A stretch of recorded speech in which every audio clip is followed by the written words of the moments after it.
Hi friends, இந்த video நம்ம என்ன பார்க்க போகிறோன்னா, நான் ஒண்டியில் ஒரு வருஷமாக சேர்த்து வச்ச காசு எவ்வளோ இருக்குன்னு அதுக்குள்ளே உடச்சி பார்க்க போகிறோம். வாங்க வீடியோக்குள்ளே போகலாம். நான் மொத்தம் 5 உண்டியில் சேர்த்து வச்சுருந்தேன். 2 சின்ன சின்டெக்ஸ் டேங்க்ஸ், ஒரு குடம், 2 பெரிய சின்டெக்ஸ். இந்த குடத்தை ஃபஸ்ட்டு நம்ம கட் பண்ணி பார்த்துடலாம் உள்ளுக்குள்ளே எவ்வளோ இருக்குன்ட்டு. சரி, நம்ம கத்தியில் தான் கட் பண்ணுறோம். ஸோ நீங்கள் யாராவது இந்த மாதிரி கட் பண்ணும்போது சேஃபாக கட் பண்ணுங்கள், கத்தியெல்லாம் யூஸ் பண்ணும்போது. பார்த்திங்கன்னா குடம் ஃபுல்லாக இருக்குது. ரொம்ப பெரிய காசுலாம் சேவிங்ஸ் பண்ணல, கொஞ்சம் நான் எவ்வளோ இருக்குன்னு தெரில. நம்ம ஓப்பன் பண்ணி பார்க்கலாம் எல்லாத்தையும். அதில் இருக்க காசுலாம் நம்ம வெளியே எடுத்து போட்டுக்கலாம்.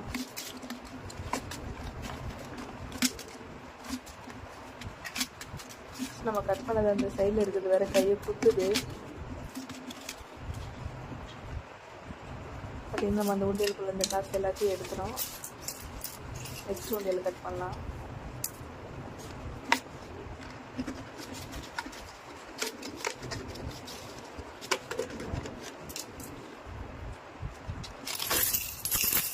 இந்த 2 சின்ன உண்டியல்லையுமே காசு கொஞ்சம் கம்மியாக தான் இருக்கும். பார்த்திங்கன்னா அதில் கம்மியாக தான் இருக்கும். இந்த உண்டியில் காசு கொஞ்சம் நிறையாவே இருக்கும். நம்ம அதையும் கட் பண்ணிவிட்டு அதுக்குள்ளே இருக்க காசுலாம் வெளியே எடுத்து போட்டுக்கலாம்.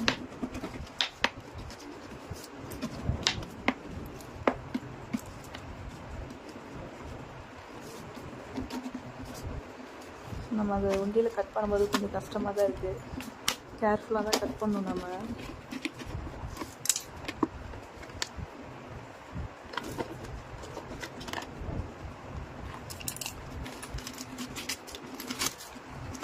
இந்த காசில் எப்படி சேவிங்ஸ் பண்ணனா, ஒரு சின்ன கடைக்கு போனால் கூட டெய்லி எங்கள் பாப்பாவுக்கு பால் வாங்குவோம். பால் வந்து 60 ருபீஸ் 70 ருபீஸ் வாங்குவோம்.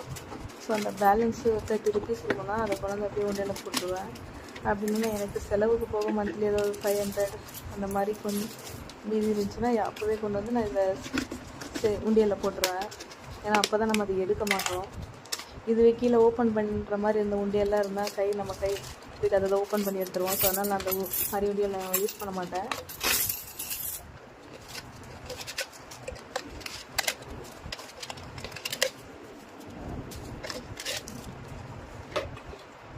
அடுத்து எங்கள் ஃபேவரட் உண்டியல். இந்த உண்டியலை நான் 2-3 இந்த மாதிரி டேப் வச்சுருக்கேன். இதில் இருந்த காசு நான் வந்து ஒரு 10,000 வந்து சோஃபா ரெடி பண்ணுறதுக்காக நான் எடுத்துட்டேன். அதனால் இதில் அவ்வளோலாம் காசு இருக்காது. மறுபடியும் டேப் போட்டு கொஞ்சம் காசு அதில் சேர்த்து வச்சேன். ஸோ இப்போது ஒரு தேவை இருக்குன்றனால அதை நான் அதிகம் எடுத்துட்டேன், ஃபுல்லும் எடுத்துட்டேன். இப்போ எல்லாம் அமௌண்ட் கொட்டி கீழே பார்க்கும்போது இவ்வளோ அமௌண்ட் இருக்குது. நம்ம ஒவ்வொன்றா கவுண்ட் பண்ணிக்கலாம். இது ரீல்ஸ் வீடியோக்காக இது எடுத்தேன்.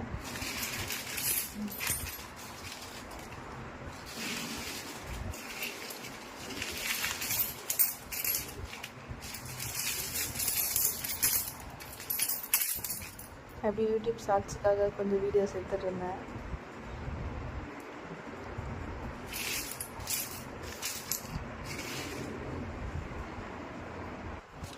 நம்ம கவுண்ட் பண்ண ஆரம்பிச்சோம்னா ஃபஸ்ட்டு வந்து 100 ருபீஸ் நோட்டை கவுண்ட் பண்ணிக்கலாம்.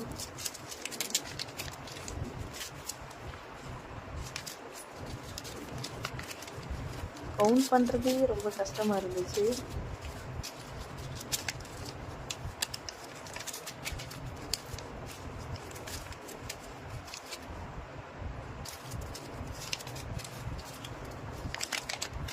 எனக்கு தெரிஞ்சு ஒரு 10,000 கீழே தான் இருக்குன்னு நினைக்கிறேன். ஏன்னா நான் அந்த பெரிய உண்டியலில் சேர்த்து வச்சுருந்தா அந்த காசை நான் எடுக்காமல் இருந்திருந்தால் கண்டிப்பாக ஒரு 20,000 கிட்ட இருந்திருக்கும். ஸோ அதை நான் எடுக்க வேண்டிய சுச்சுவேஷனால் அதில் எடுத்துட்டேன். நம்ம 100 ருபீஸ் நோட்டெலாம் தனியாக, இப்போ வந்து நோட்டை வந்து தனித்தனியாக வச்சுக்கலாம். அப்போ தான் நமக்கு அதை கவுண்ட் பண்ணும்போது ஈஸியாக இருக்கும். நம்ம கவுண்ட் பண்ணிட்டோம். அதை 100 ருபீஸ் நோட்டு தனியாக வச்சுக்கலாம். நெக்ஸ்ட்டு 500 எவ்வளோ இருக்குன்னு பார்க்கலாம். எனக்கு தெரிஞ்சு 20 ருபீஸ் 10 ருபீஸ் தான் நிறைய இருக்கு போல். அது மாதிரி 200 ருபீஸ் நோட்டை ஒன்று கூட காணோம். பார்ப்போம் இருக்கான்னு.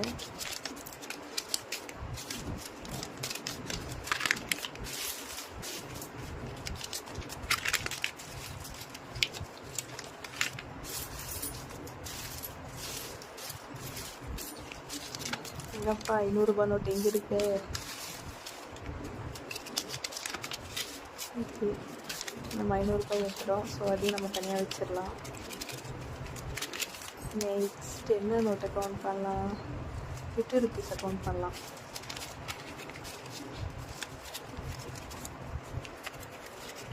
Four, 5,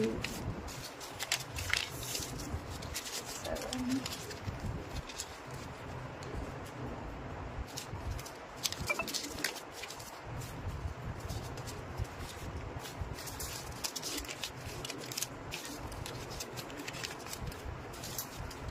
நான் ஏன் இவ்வளோ சீக்கிரமாக கவுண்ட் பண்ணுறேன்னா, என் பையன் தூங்கிட்டு இருக்கான். அவள் மட்டும் நம்ம வீடியோ எடுக்கிறது ஃபுல்லாக எழுந்துட்டான், இந்த காசு ஃபுல்லாக வீடு ஃபுல்லாக பறந்துடும். ஸோ அதுதான் நான் நினச்சிட்டே இருக்கேன். அவன் தூங்கிட்டு இருக்கான், அவன் எழுந்துக்கக்கூடாது, நம்ம அதுக்குள்ளே கவுண்ட் பண்ணிடணும் அப்படின்னு நினச்சி கவுண்ட் பண்ணிகிட்ருக்கேன்.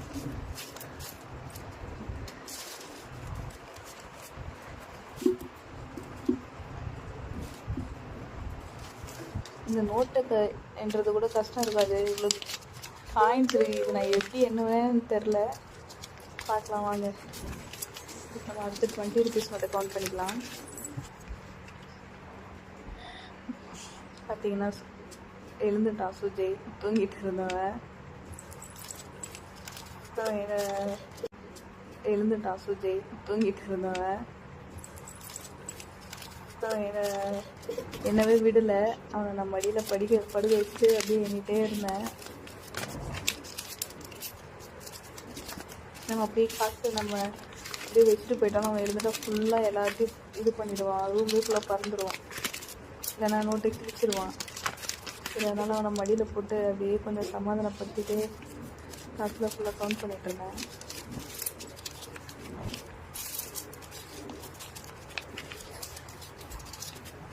₹20 கரெக்டு தான். நான் சொன்ன மாதிரி ₹20, ₹10 தான் அதிகமாக இருந்துச்சு. ஆனால் நான் நினச்சேன் ₹100, ₹500 நிறையா இருக்கும்ல. சரி ஓகே,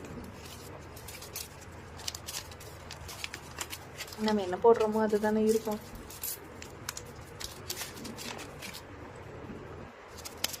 நான் கடைக்கு போயிட்டு வந்துட்டு இருக்கிற சேஞ்சு போடுறதுனால ₹20, ₹10 நிறையா இருக்குது.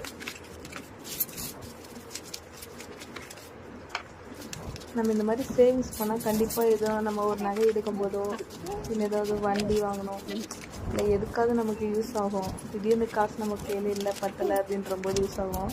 நான் இந்த மாதிரி போடுவேன். கோல்டு சேவிங்ஸ் ஸ்கீம்லேயும் நான் போடுவேன். மந்த்லி ₹1000. சிலது வந்து நம்ம ஒரு தங்கம் இல்லை தேடினா நம்ம ₹100 சேவிங்ஸ் பண்ணலாம்.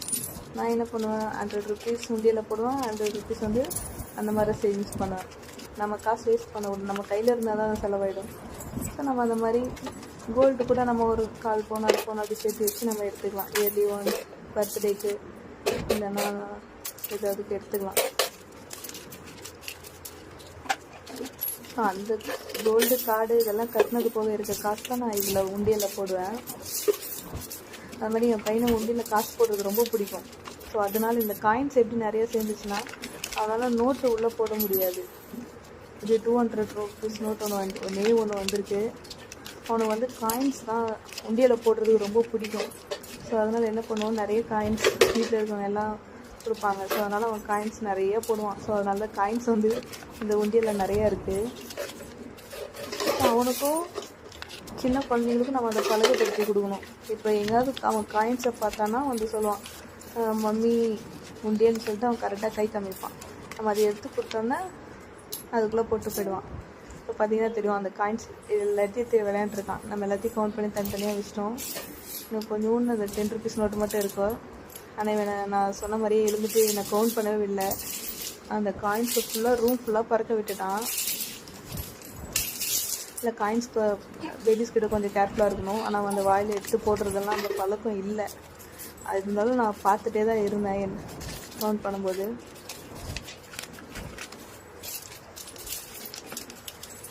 இதில் ஒரு 5-6 10 ருபீஸ் நோட் வந்து டேமேஜ் ஆகிருந்துச்சு. இல்லை நான் தான் அப்படி போட்டேனா இல்லை அது உள்ளுக்குள்ளே போட்டுகிட்டே இருந்தனால அப்படி ஆயிடுச்சுன்னு தெரில.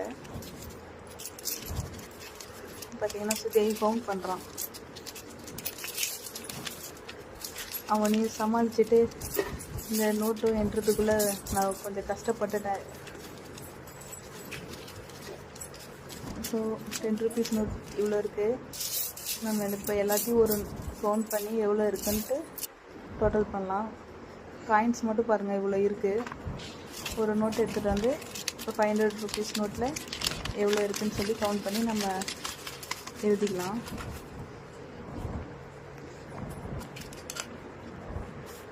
இப்போ 500 ரூபா நோட்டு 13 இருக்குது. ஸோ 6500 ரூபா. 200 ரூபா நோட்டு ஒன்று இருந்துச்சு. ஸோ அதனால் 200 ரூபா.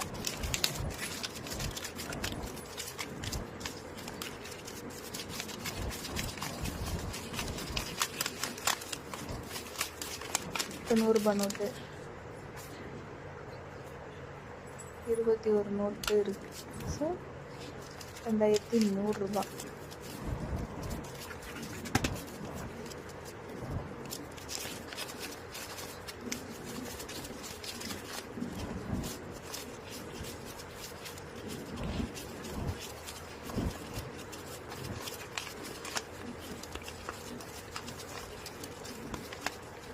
அந்த நம்ம 10 ரூபா நோட்டு எண்ணிட்டோம்.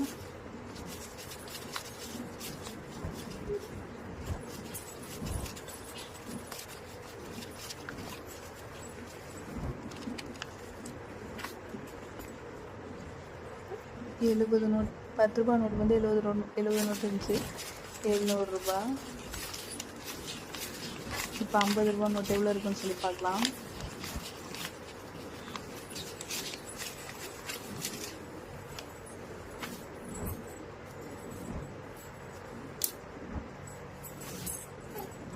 பதினேழு நோட்டு இருந்துச்சு.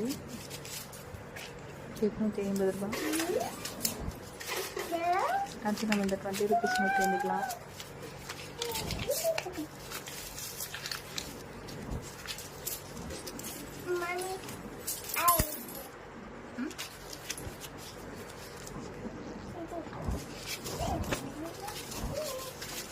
அஞ்சு 6. நம்ம அந்த நோட்டை மடித்து இதில் போட்டனால கொஞ்சம் எண்ணும்போது கஷ்டமாக தான் இருந்துச்சு. இப்போ பார்த்தீங்கன்னா அவன் என்ன பண்ணுறான்னா அந்த நோட்டை சைடில் எடுத்துட்டான். அவன் ஒரு பென் நான் அதை பார்க்க கூட இல்லை. பார்த்தா எல்லாத்தையும் திருப்பி வச்சிட்டான். இவன் என்ன பண்ணுவான்னா ஒரு பென் ஸ்கெட்சு கிடச்சிச்சின்னா டைல்ஸில் எழுதுவான். செவுத்தில் எல்லாத்தையும் ட்ராயிங் போட்டுட்ருவான். ஸோ அதே தான் இப்பவும் பண்ணுறான். ஃபுல்லாக எடுத்து நோட்டை கிறுக்கிட்டான். இங்கே பார்த்தீங்கன்னா தெரியும் எப்படி நோட்டு போட்டு எழுதுறான் பாருங்களேன்.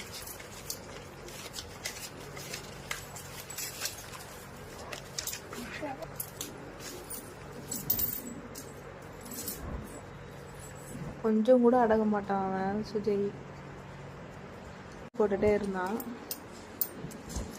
அப்புறம் நானே என்ன பண்ணேன், நானே ஒரு கணக்கு சரி ஓகே சேஞ்ச் இவ்வளோ தான் இருக்குதுன்னு சொல்லிட்டு நானே ஒரு கணக்கு போட்டேன் கடைசியில். ஏன்னா பேபி இருக்கான், அவன் ஏதாவது வாயில போட்டு போகிறான்னு சொல்லிட்டு என்ன பண்ணிட்டேன், நானே ஒரு இவ்வளோ இருக்குன்னு வச்சுப்போன்னு சொல்லிட்டு நானே ஒரு கணக்கு போட்டேன்.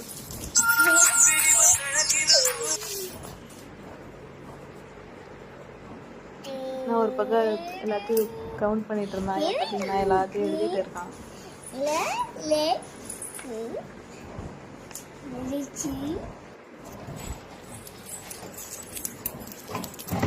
சரி நம்ம கவுண்ட் பண்ணலான்னு பண்ணேன். என்னால் பண்ண முடியல இவனை வச்சுக்கிட்டு. சரி ஓகே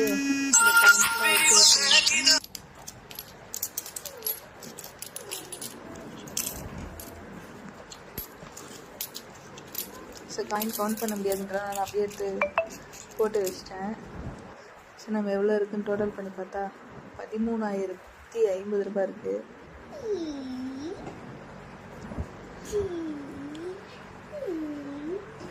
சரி 13,000 ஆமாம் 13,050 ரூபா தான் நான் அப்படி போட்டு வச்சுருக்கேன்.